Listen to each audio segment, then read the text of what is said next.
கொழும்பு பல்கலைக்கழகத்தின் முகாமைத்துவ மற்றும் நிதிப்பீடம் ஏற்பாடு செய்திருந்த 11வது முகாமைத்துவ மற்றும் நிதிக்கான சர்வதேச ஆய்வு மாநாடு இன்று நடைபெற்றது.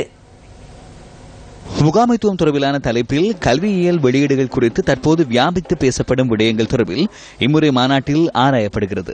கொழும்பு பல்கலைக்கழகத்தின் உபவேந்தர் சிரேஷ்ட பேராசிரியர் லக்ஷ்மண் திசாநாயக்க மற்றும் சிரேஷ்ட ஊடகவியலாளர் ஜே ஸ்ரீரங்கா ஆகியோர் இந்த நிகழ்வின் பிரதம அதிதிகளாக கலந்து சிறப்பித்தனர். ஆராய்ச்சி மற்றும் அபிவிருத்தி நிலையம் ஒன்றை நாம் கொழும்பு பல்கலைக்கழகத்தில் புதிதாக ஸ்தாபிக்க உள்ளோம். இதற்கான அனுமதி எமக்கு கிடைத்துள்ளது. இந்த நிலையத்தினூடாக ஆராய்ச்சியாளர்கள் தமது ஆராய்ச்சிகளை அதிசிறந்த வகையில் ஆவணமயப்படுத்த முடியும். இவை மீளாய்வு செய்யப்பட்ட ஆவணங்களாக வெளிவரும். இதனூடாக பல்கலைக்கழக கல்வியின் தரம் மேம்படும். இதன் மூலம் பல்கலைக்கழகத்தின் கல்வித்தரம் மற்றும் நிலையை மேம்படுத்திக் கொள்ள முடியும்.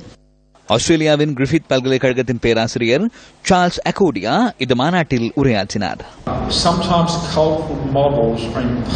சில சந்தர்ப்பங்களில் அதிகாரம் உள்ளவர்கள் அதிகாரம் குறைந்தவர்களிடம் பலவந்தமாக தமது கலாச்சார விழுமியங்களை திணிக்கின்றனர். இந்த கலாச்சாரத்தை மேலும் பாதுகாக்க வேண்டும் என நான் நினைக்கிறேன். அத்துடன் தொட முடியாத மரபுரிமை மற்றும் அதற்கு அப்பாற்ற ஸ்திரத்தன்மையை பாதுகாக்க வேண்டும். உங்களுடைய நாட்டில் உள்ள இதுபோன்ற இடங்களை மரபுரிமைகளை பார்ப்பதற்கு விரும்பும் சுற்றுலா பயணிகள் ஆர்வமாக உள்ளமைக்கு ஆதாரங்கள் பல உள்ளன. சுற்றுலா பயணி மற்றும் உலகமயமாக்கலுக்கிடையில் பாரிய போட்டித்தன்மை நிலவுவதை நினைவிற்கொள்ளுங்கள். உங்களுக்கும் அவர்களுக்கும் பல்வேறு மாற்றீடுகள் உள்ளன.